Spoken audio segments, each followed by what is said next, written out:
Hello ladies and gentlemen, I hope you're doing well. Another video from Oscar Cooper, another list. A list I did not think I would be putting together 2 weeks ago. But wow, it is the top games to play, PlayStation 4 OVs, during a lockdown or isolation. I am currently going under voluntary isolation and working from home. So yeah, I've got more time on my hands. And of course, I have, as a gamer, been isolating myself for years. Yesterday I was talking to a bunch of mates in Dubai, and I was hanging out with some people in the US and Japan, and yeah, gamers have been talking or isolating themselves and socializing with people all over the world via their headsets for years. In all seriousness, I hope you're all well. I've got lots of fans in the US and the UK and over in Asia and in Germany especially. So yeah, guys, wishing you all well, family members, etc. But let's crack on. And what a poignant game to start with. It's Civilization 6.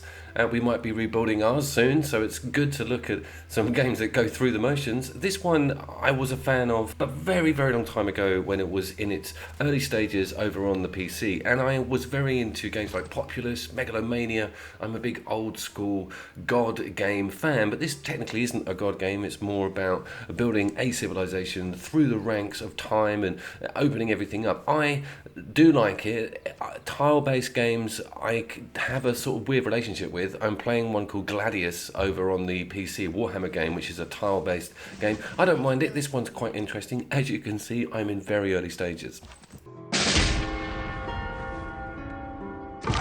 Reconnaissance units like scout. It's nice to have a really good AAA strategy game on the system. I recently rebuffed Frostbite, Steampunk's Bites of Frost, and I love this. I know it's going to last me ages. It's a very recent purchase, but I thought I'd put it forward because very good single player campaign. Yes, there is online optional, but this is a deep single player, beautiful production and voices and art everywhere. I am fond of pigs. I'm going to try and cover as many bases in 10 games as I can, i.e. as many genres, and give you guys as much choice, and also a look into what I'm actually playing. Some of these games are backlogs as well. I'm catching up on some really awesome single player campaigns, which brings me nicely up to speed with Assassin's Creed Odyssey, a game that I kind of stepped away from about 6 months ago, had a lot of work on. It does have a very luxurious, in-depth single player campaign, but I was thinking where to rank it with all of the modern Assassin's Creed games, and this kind of plucks out all of the best shit from all of the last three that we had. Weird stuff, including the detail on interiors that we saw in The Disaster, that was the French one, and of course the boat combat that we saw in Black Flag, and just how damned detailed and amazing the content is. There's this new stories thing, which is user generated content that gets pumped in, and the first thing I did when I booted up the game was just have a good walk around.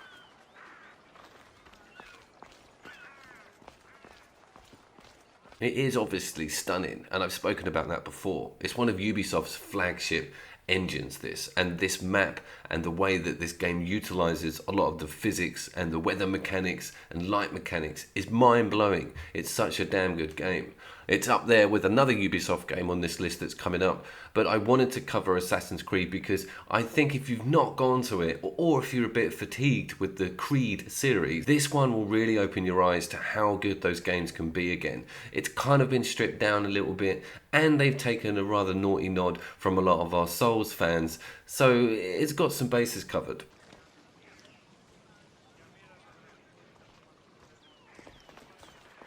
So over to that Souls reference, and they have moved the combat buttons around to even have a hard and quick attack on the shoulder buttons. You've got to click in when it comes to identifying individual enemies, and there's a brilliant clang of swords when you time a guard. So I fell right into the combat, and I don't miss the previous combat model that we saw in the other Assassin's Creed games. And of course you get awesome elements to apply to your weapons and stuff.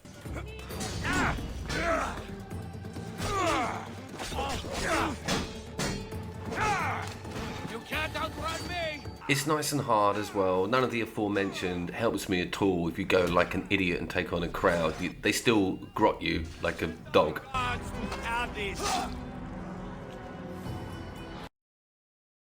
No, it's not the new Final Fantasy demo. It is, of course, Dragon's Quest XI. And a strange one to pick, you might think, because this game came out in 2008. It's it's a slot that I had a number of games I could have put into, Ni no Kuni 1 and 2, and there's that JRPG thing going on at the moment with the PlayStation 4. There's loads of them, and they're really good. So this one stood out for me, Michael, because it's just too damn charming to walk away from. I think that's probably my line on it, is that if you're looking into losing yourself and immersing yourself into a universe and not having to worry about what's going on in the outside world, really enjoying a rich environment that's had a lot of time put behind it, lots of good dialogue and lots of amazing characters, this game is really good on that front.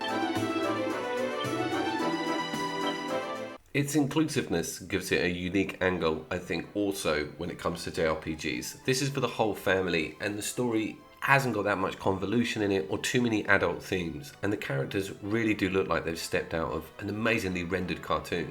I lose myself in this first person mode. Ni no Kuni had this as well. It's so cool that when JRPGs do this, but looking at everybody, what's going on there? They're having some sort of argument. It's amazing.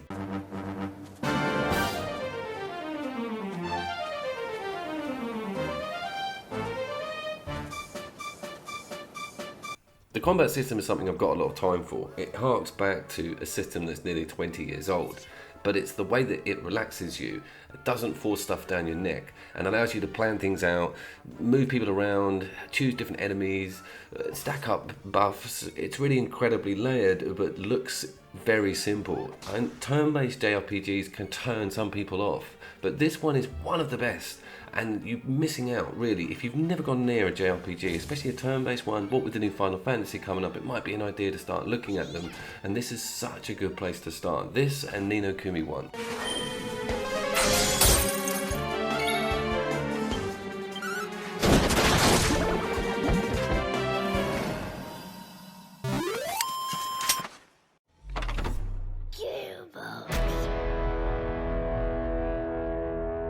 I deliberately kept a massive part of this game to do on a break or on a period of time that I wanted to throw at it, because this is a game that I enjoy with a lot of my mates, and it's a game that should be enjoyed with online co-op buddies. It's made for that, but it still has a very strong single player campaign.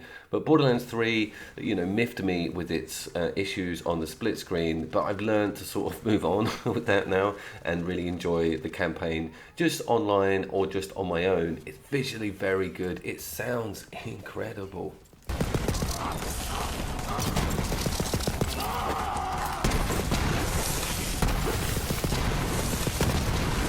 The story is not going to grab you, and this was the shooter slot, so Doom could have gone in here. And by the way, I haven't got to Doom Eternal, so don't get your hopes up. It's not on this list. It will be reviewed. This weekend has obviously gone mental, isn't it? And I've got one of the brand new titles on here, but Doom Eternal slipped through my fingers, and I will have to get into it next week, I imagine. And I'm also working on a Couch Co-op video in the background of all this, which is due out on Monday. So don't worry, guys, you've got a Couch Co-op video on the way. But what are you on about, Coop? Look at this gameplay. I love this clip here where I swing round and do that. It's also having a bit of a renaissance because of a certain mode that's been added. Now, I don't know if I just didn't notice it before or whether it got slipped in on an update. But if you pause the game at any point in the game, I don't think this would work with the multiplayer, actually. I need to test that. But you can just pause the game and rotate the camera around and look at everything. And then you can squeeze one of the triggers and move the time forward. So just like on Halo 3, remember that replay theatre? You've got one in COD that's similar. But it was a real eye-opener for me, quite literally, to get to see how well detailed all of the enemy models are, the vehicle types. Talking of vehicle types.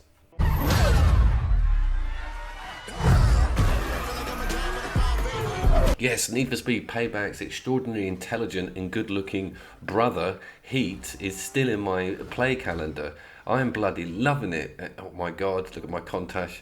But for all the wrong reasons, I think. And obviously, you know why I'm obsessed with progressing in this game is because I lift all of the cars out and start obsessing over them for my Instagram account. And so what's happened is I am obsessed with expanding my car library and not progressing in the game, which is really proving a bit of a nightmare because I'm not ranked up enough to take on the big money races because I refuse to spend money on my actual car that I use because I'd rather buy something else, spanner it up and put it on the Instagram account. I mean, it's all wrong.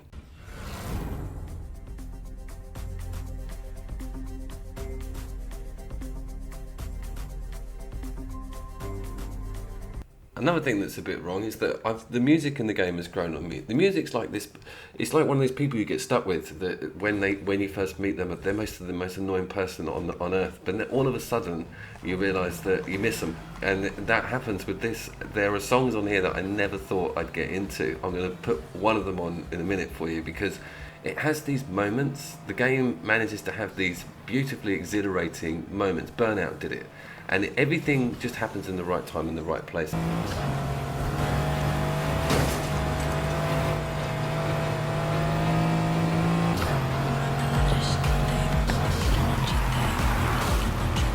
One of the interesting things that I didn't explain very well in my actual review of the game is this day and night difference. So when you leave your garage, you get the option to choose day and night. Day is where you earn the money, and then night is where you earn the reputation to rank up. And if you don't rank up, you don't open up more cars. So there's huge incentive to get your rank increases, but it's car parts as well. But the wanted levels, just like on GTA, they stack. The longer you're out, and the more chance you get caught, you lose all your money and all your reputation. So it's really risky being out for ages, being wanted at night. It's a great idea. It's almost like like a permadeath system, and obviously showing off what I do now.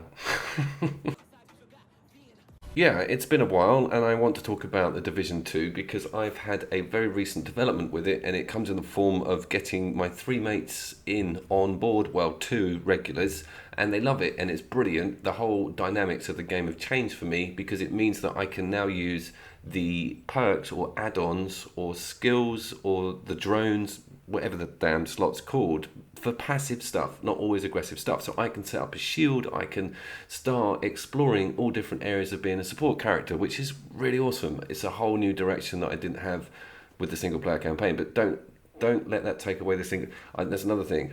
The game's had these massive updates lately, and I think some of them have been to do with its performance, especially on its popping and rendering issues with the textures, especially if you run around that map too fast, everything has to catch up with you. Like you've got the whole game behind you.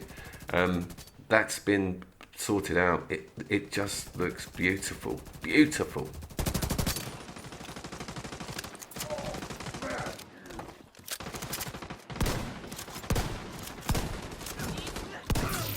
Introducing it to friends is cool because a lot of people have a lot in common with the game mechanics that this offers.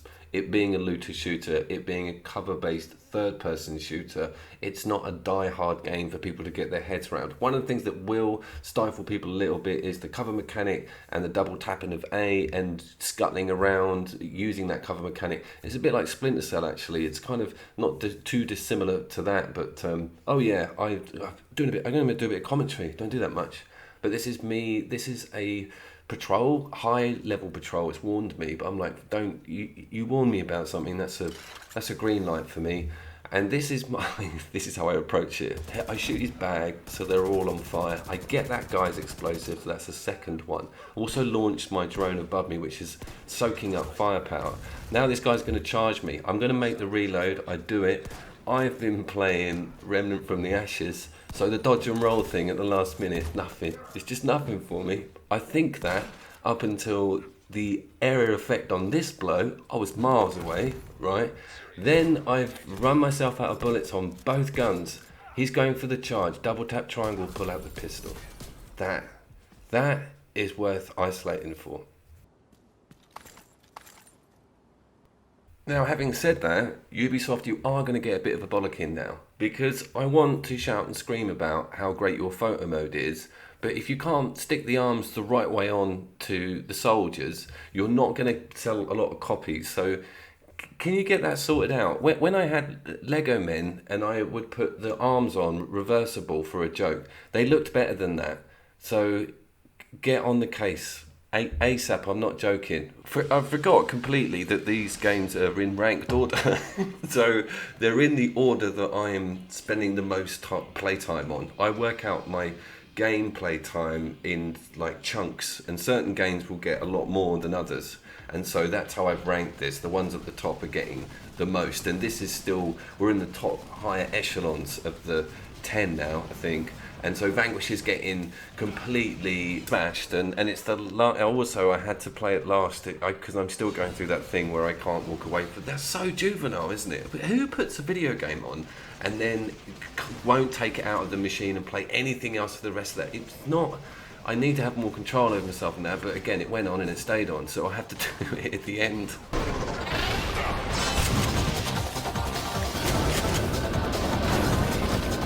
Why have I picked it, and why have I put two cover-based shooters next to each other?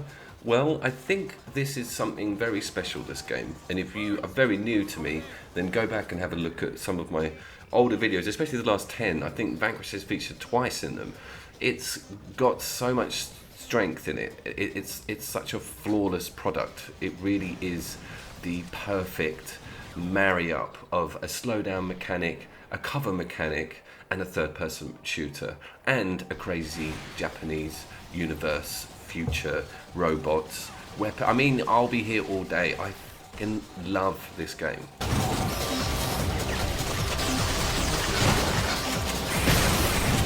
It's also very much the polar opposite to The Division, with no focus whatsoever on weapon variation. There are different weapon types, and no focus whatsoever on online multiplayer. If you notice that all of The Division's campaigns and all of its content had to be made with an idea that it could be played with multiple people. With this, doesn't matter. It's all for you. It's all made for you.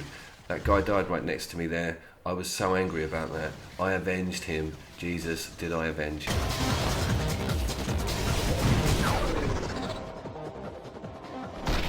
I also put the language on English. No, don't do that. Don't do that. It sounds awful. It makes it hammier than it should be. This game doesn't need to be any more hammier than it already is. Is this the title? Bayonetta is also a no-brainer, but this list is about games I'm playing during my, let's say, 2-week isolation period, and it's just something I need to tick off. If I'd neither played this or Bayonetta and I'm sat there with them both on that one disc, I think I'd go for this first. I don't know, that's probably my preference for guns and robots, but it's your call. You see me throw a grenade there right against the wall right next to me. This clip demonstrates the triangular close proximity arrangement that this game gives you when things get really sticky. What I mean is, once your personal space is invaded, that slow down and roll mechanic becomes really clunky and difficult to manage if you're not aware of its attributes. And it's so cool to slide round or roll round people or obstacles and utilize that mechanic to your advantage. This game will give so much to me. And of course, we've got a really nice hard mode. I think there might be a new game plus. I need to check that out. Whack it in the comments, please. Is there a Vanquish hard mode new game plus mode? Thank you.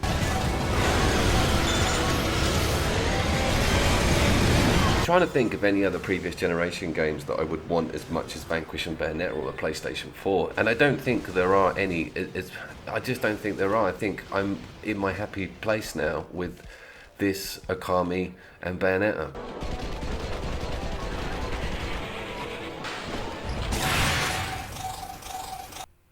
It's strange. I lead a complete double life with this game. I don't have it on the channel much, but I play it every single day, and it amassed me 4,000 Instagram followers in about 2.5 months, 3 months.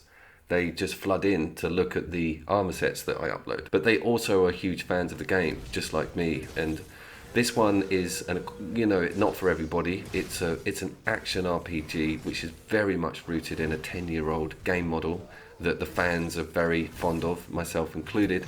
But Monster Hunter World, particularly Iceborne, comes with some content that is nothing short of fucking mind-blowing.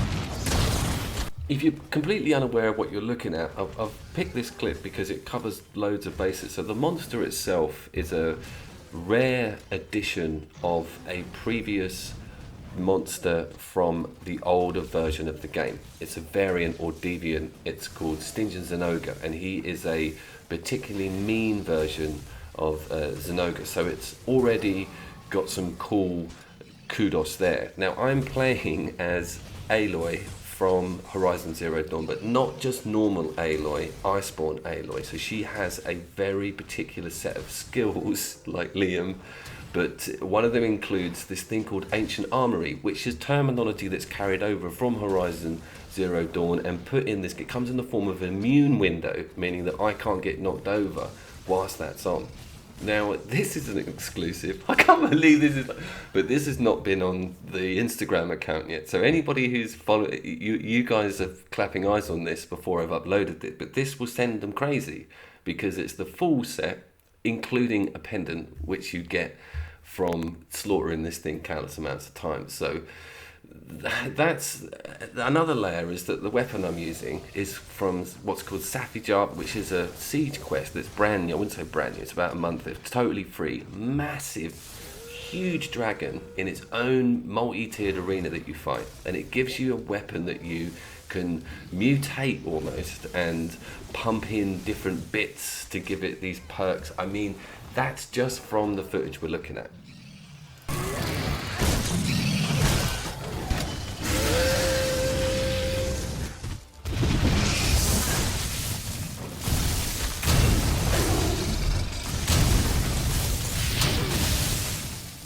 I also want you to look at that stamina management that happened just then. Monster Hunter's been using stamina management bar since the early 2000s, since the first game. It kind of dreamt up the idea of taking stamina losses during a block. I think that idea has been around since the Charge Blade's been around, so you fanboys correct me, but it was probably introduced with the Charge Blade, I imagine. But what I'm getting at is that some of its core mechanics are used all the time in Souls-likes, and I think took huge chunks from Monster Hunter core gameplay, huge chunks, like taking the Estus and not being able to move. And just the whole stamina/guard mechanic seems awfully damn familiar when you play this game. So that's interesting. This was actually put in at the last minute. Now I'm going to tell you a story, but it's a kind of a bit of a lie, but it's kind of true. So the other day I was watching Sky News, and it was about 3 days ago, and obviously the UK is in complete turmoil. Like, I'm glued to the news and stuff's happening all the time, different stuff every single day. Anyway, they're talking about isolation and how Waterstones and DIY shops are having loads of orders because everyone's deciding to do home improvements or start reading books again. Do you know the sort of shit we're talking about? Then it flips on to gamers. Oh, and what the gamers playing? And it cut immediately to that free Call of Duty World War bullshit, the thing they've rolled out with that costs nothing. All us lot walking around with £60 out of pocket. They've gone and rolled. And I was so annoyed that I switched the TV off right there and then, flipped onto my PlayStation, uninstalled the new Call of Duty and reinstalled Call of Duty 4.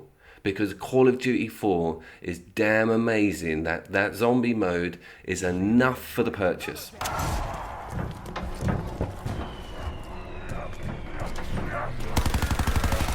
Anyway, the lie in that story is that I actually did that way before the news story came up.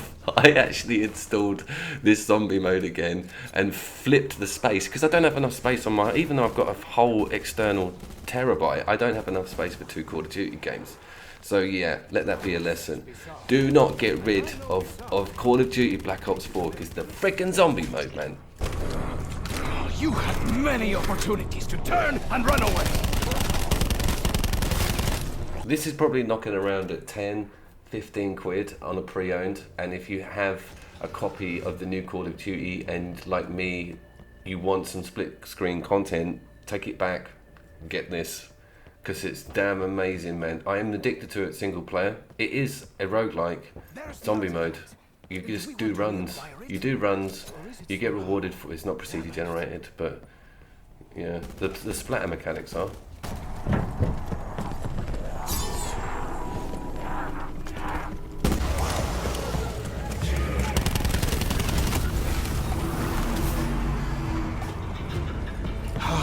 You know, this simple assignment gets more and more complicated by the minute. Okay, I tried so hard not to put a Souls-like on here. I tried really hard, but obviously this is bulldoze. It's quite literally, you know, when you see those tanks go over cars on the street for like stunts. That car is my life. The tank is near to, and it's just reduced me to this flat piece of metal on the concrete.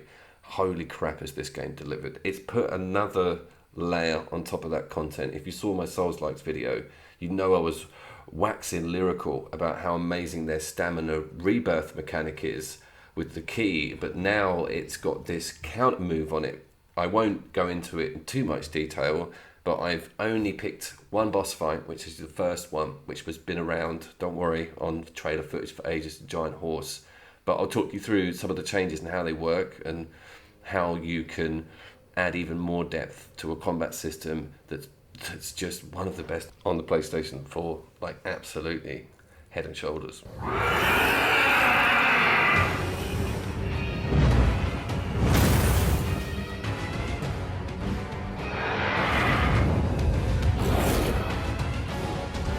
So they've basically changed nothing of the bedrock combat mechanics. They're all still in the right place, but they have added a counter mechanic, which means that you can come at them. If they come at you with a big move, you can counter it with a yoky demon dude that you've got stored up. You just click in R2, but you can slot them in and out. There's one on triangle and I've got one on circle, and they're different demons and they do different shit. Man, they're amazing.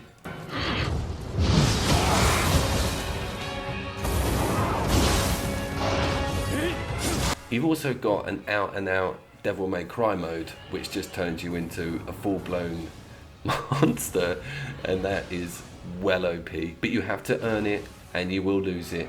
Obviously, if you die and die again, it will be lost forever, and the build has to start from the beginning. You had the similar mechanic with Neo 1, but it wasn't as dramatic, it wasn't as flashy. And flashing is what this game does well.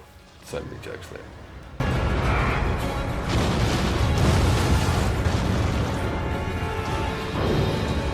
As a sequel, there's absolutely nothing wrong with it. That sounds like a familiar thing for me to be saying. And it will get its own once over in a proper video. I might clump it with something. I might even do a comparison with Neo 1. So yeah, keep your eyes peeled. By the way, I am going to do my outro, so watch out if you've got headphones on.